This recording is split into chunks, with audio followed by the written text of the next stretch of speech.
Namaskar. A lot has been spoken about the Israeli Hamas conflict. A lot has been spoken. Mind you, a lot of information that are now floating around are fake. They are not even true. There are some people's imagination, there are some people's deduction, which may not necessarily be true either. Now, what I have tried to do today is I have tried to get an expert in Middle Eastern diplomacy, Mr. KP Fabian, who has been an ambassador in the Middle East, who has been an ambassador in a lot of Arabian countries, Middle East countries, and who has a fairly in-depth knowledge about the Israeli-Palestinian issue. So that's my dialogue today. Let's get right into the dialogue and let's get right into the questioning. Sir, thank you so much for joining us. It's always such a pleasure to talk to you, sir. My privilege. Sir, I will get directly into the question, sir. Sir, how big is this Hamas-Israel conflict going to get? Well, let me put it this way. There is a potential for it to, spread to the region. If, you've heard that there have been some exchanges between, Hezbollah or with Hamas in Lebanon on the one hand, and Israeli Defense Forces on the other hand. So if that hots up, and if the American task force in the Eastern Mediterranean gets active, well, then we do not know what Iran might do. You see, so, and also then there is also the probability that the armed groups in Iraq, groups which are hostile to the United States, they might get active and come to the green zone where the embassies are, and they can do something to the American embassy, probably, or it was the largest U.S. embassy in the world at one time. So I'm afraid, we are running a risk, and Israel has been behaving in a manner which is totally unjustifiable. When you say Israel has been behaving in a manner which is totally unjustifiable, sir, what exactly would you mean, sir? Can you elaborate? Yes, you cannot ask 1.1 million people to move from point A to point B. It is not practical. You cannot ask the United Nations to get out. That means you want to do carpet bombing or something of that nature. You see, President Biden said that, only a few people, Hamas has no support from the majority of Gazans. But with his consent, with his support, Israel is carpet bombing the population of Hamas. Okay? They're not bombing just, picking up the Hamas leaders. So there is a contradiction in what President Biden is doing. And as I have maintained, while we should all condemn what the Hamas did on this 7th of October, catching hold of the civilian population, dancing, and either killing them or taking them away, while we should all condemn that, we should look at the root cause. Why did Hamas do what it did? And who is responsible for preventing progress towards peace and reconciliation in the Holy Land, holy to the Jews, holy to Islam, and holy to Christians. Sir, but what Hamas did, wasn't that beyond basic human decency? I mean, killing children, killing women. Absolutely. It was atrocious. But you may remember that recently BBC carried out a clarification why the BBC is not calling them terrorists. Did you see that? No, I would like to know from you, sir. Okay, BBC said that what Hamas did was atrocious, but it is not calling them terrorists because the word terrorist has a loaded meaning. Okay, now I agree with you entirely that what Hamas did was atrocious, it was cruelty.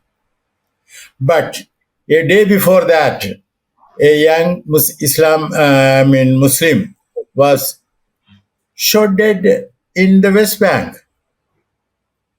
And they have been, these extremist Jews, they have been violating the sanctity of the Al-Aqsa Mosque, the Holy of Holies for Islam. I'm not, sort of a very religious person, but that's not the point.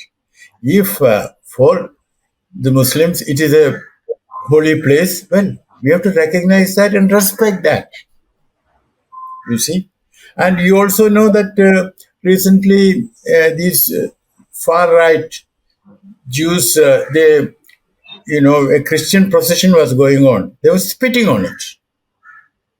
Under Netanyahu, who lost the last election, meaning he did not get a majority, and who could sort of cobble together a coalition only with the support of the far right have been, running. They are ruling the roost. And therefore, but basic thing is occupation. I repeat, occupation. If you go back into history, 1947, the United Nations wanted three entities: Israel, Palestine, and Jerusalem as an international city. And what did Israel do? Or rather, leaders of Israel do? Count Bernadotte, the Swedish count, who had saved thousands of Jews from German concentration camps, who was there to implement the UN resolution. He was assassinated. One of the leaders who assassinated him became the Prime Minister of Israel. So the point I'm making is that Israel is a state which had its origins, A, in the United Nations resolution, B, in acts of terrorism. Not only the assassination of Bernadotte, also King David Hotel, where the British Mandate Authority was functioning from. How many people are killed? So there is much terrorism behind Israel. And I'm sorry to say, Israel has continued with that policy. 1967, there was a war, and United Nations Security Council Resolution 242, which stipulated that Israel should withdraw from occupied territories. There again, how London and Washington played a dirty trick, because the version in English said from occupied territories. The French version said des territoires occupés. That means from the occupied territories. You know what I mean? The definite article, which meant from the entire, area of occupied territories. But these two argued, no, the English version is the correct one. It should prevail. That is how we negotiated. In other words, they said Israel did not have to vacate, the whole of the occupied territories. And then Israel never did any vacation. You see, as far as West Bank and Gaza concerned, they didn't. And then we had the 1973 war, which was brought to an end by the United States and USSR cooperating together by Resolution 338, which reiterated the demand for vacation by Israel as mentioned in 242. Israel didn't do anything. Then came 1993, 1995, the Oslo Accords, specifying the creation of two states, Israel and Palestine. Well, the fact of the matter is that the state of Israel has existed and it doesn't want the second state to be born. So that is what we have to understand. And Israel has been able to get away with this blue murder, that is, sorry, not implementing the UN resolutions or even the accords which it has signed. Why? Because of the support of the United States. And what is intriguing about is that normally when a big state supports a small state, the big state, the donor, has some say in the foreign policy of the small state. But contrary-wise, in the case of Israel and the United States, it is a small state, the recipient, who controls the foreign policy of the big state as regards the region is concerned.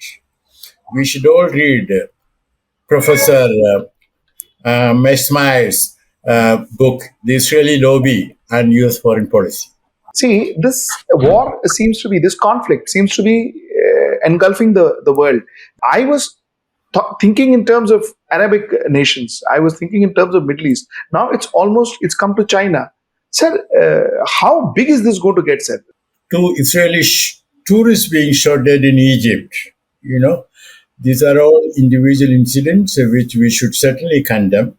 But the answer to your question is that if Israel provokes Hezbollah and if American task force gets active, then the fat is on fire and you can't say where it will end.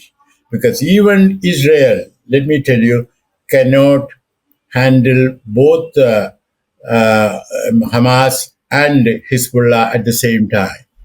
So are you hinting at some kind of a world event, some kind of a world war? Is that what you're hinting at, sir? World war, a regional conflagration, not world war, because China and Russia are not going to get active on this. We know where Russia and China are standing. Their statements have been there. And let us not put it this way that China is taking sides. No. What China has said is that a sustainable peace can be there only when there is a Palestinian state. That's what China has said. And China is right.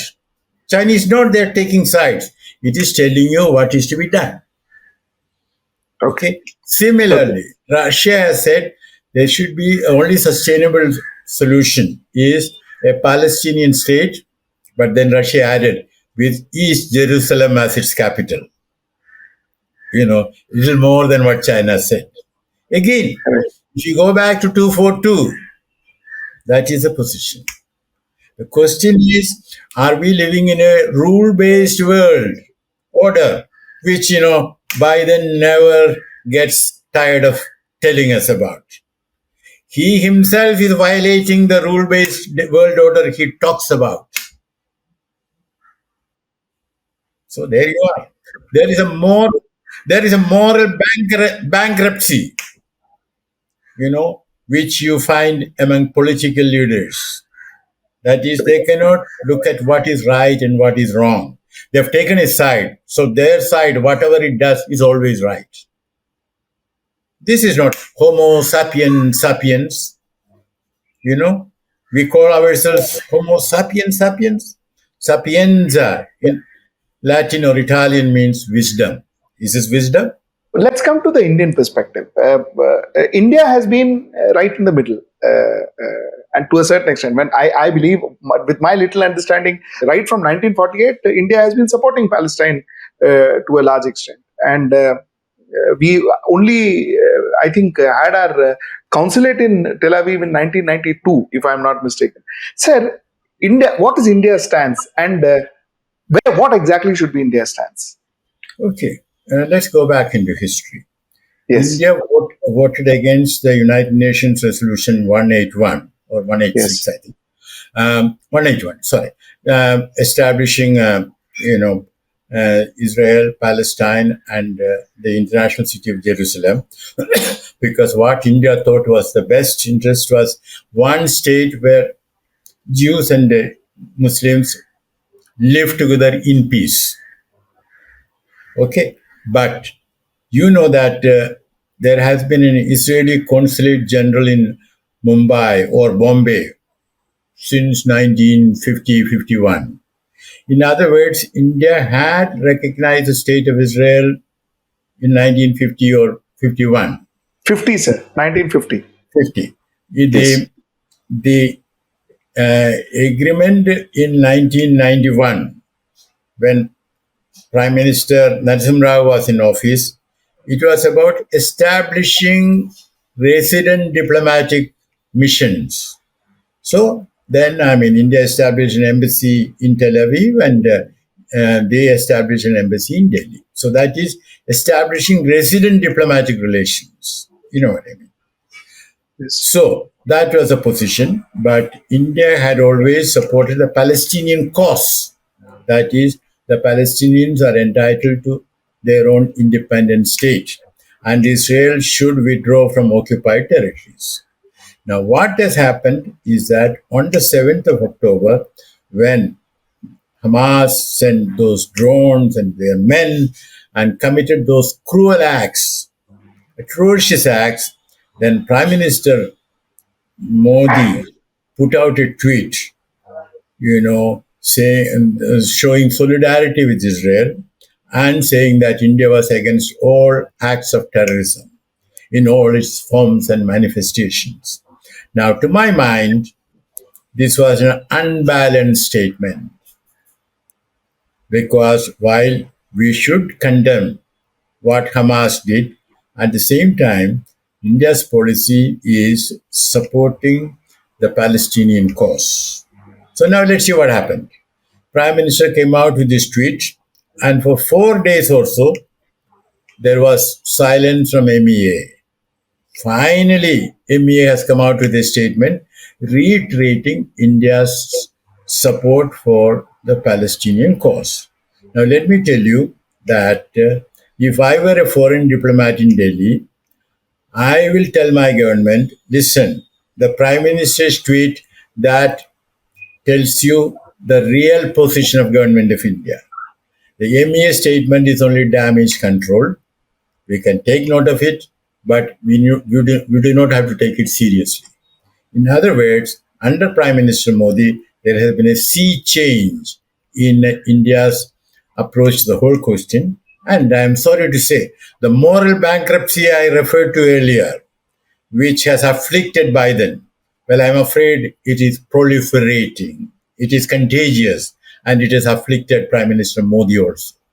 You see, 1962, Israel supported India. 1965, India-Pakistan war, while the entire Arab countries supported Pakistan, Israel supported India. 1962, Arab countries stayed neutral. They neither supported China nor supported. Same is the case with 1999 in during Kargil war. Don't we owe something to Israel to that extent? Wasn't Prime Minister Narendra Modi's statement made based on that? Okay, good question. Let me put it to you this way. Let us see what happened. He put out a tweet, his office. Now, I do not know how it happened. I do not know whether MEA had any role in it. But let me tell you what used to happen when I was in office. In such situations, MEA would send a draft to the PMO, Prime Minister's office. Either PMO will agree to it or suggest changes. And it comes back to MEA, and MEA could still go back to PMO saying that out of the two changes which PMO wanted, well, the first one is okay, but the second one, there are complications. In other words, there was a proper conversation between the PMO and the MEA. Now, you can find out whether any such conversation took place in the current context. And perhaps you may deduce, since MEA kept silent for 4 days, well, there was no conversation.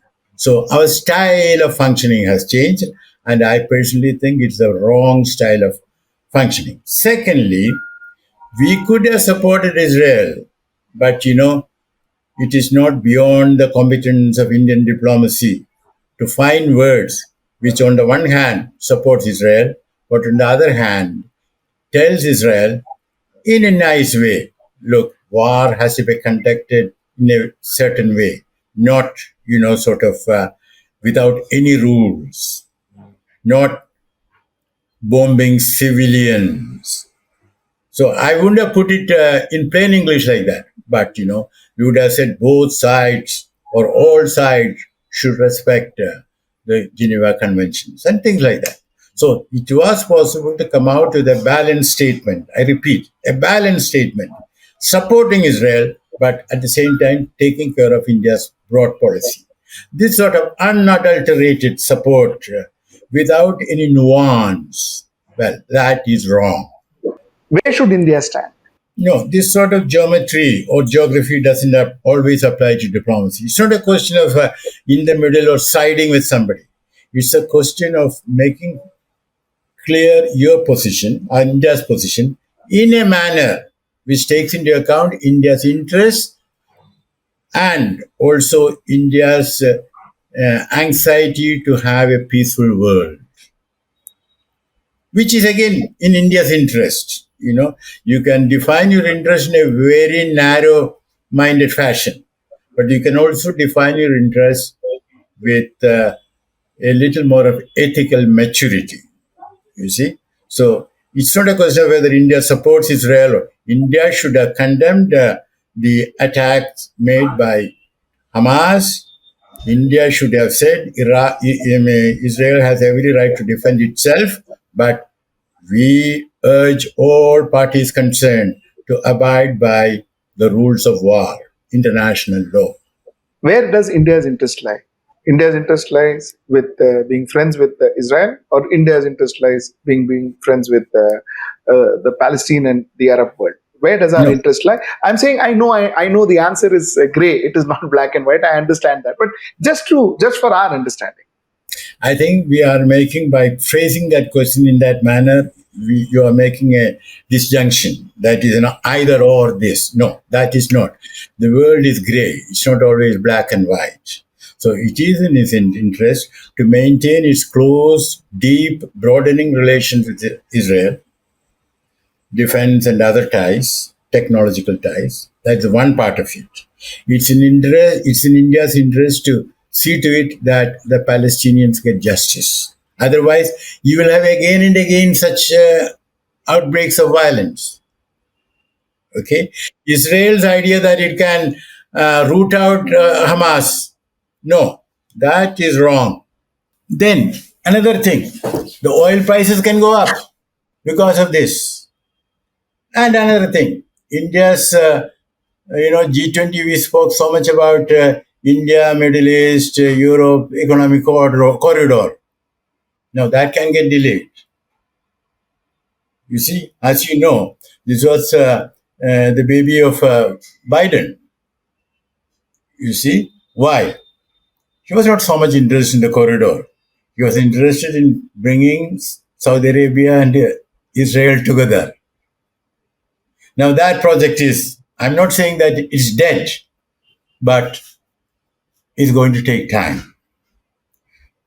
You see? And therefore, our corridor also is going to take time. So what I'm saying is, let's get it right. It's not always choosing between A and B. It is a question of studying the situation and always remembering that world peace is good for India and for all other countries. And if Palestinians get killed, as Israel is doing,